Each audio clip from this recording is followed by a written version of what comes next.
আবারও ধর্নায় মমতা বন্দ্যোপাধ্যায়। এবারই প্রথম নয়, এর আগেও তিনি ধর্না মঞ্চকে প্রতিবাদের হাতিয়ার করে এগিয়ে গেছেন।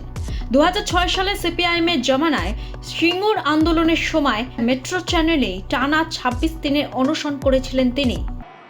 কবির সুমন জয়দা যে এত কষ্ট করে এসছেন, আমার ওনাদের দেখে নন্দীগ্রাম সিঙ্গুরের আন্দোলনের কথা মনে পড়ছে, কারণ সেই সময় তারা আমাদের সাথে ছিলেন।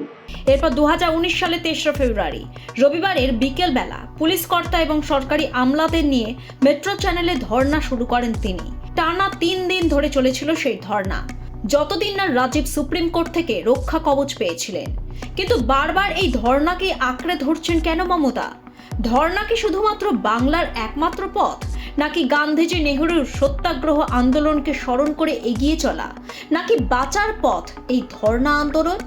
শিক্ষা থেকে খাদ্য, কয়লা, গরু পাচার, বালি পাচার, একের পর এক দুর্নীতিতে নাজেহাল রাজ্য।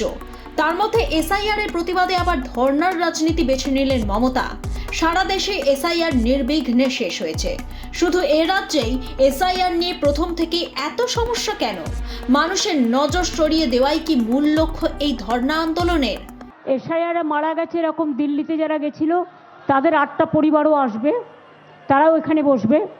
কিন্তু যারা বেঁচে আছেন অথচ মৃত হিসেবে ঘোষণা করেছেন, লজ্জা রাখার জায়গা নেই।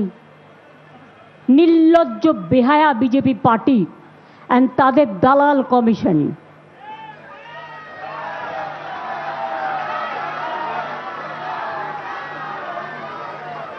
মনে রাখবেন, আমরা ইঞ্চিতে ইঞ্চিতে কাজ করি, তাই আমরা খুঁজে বের করি।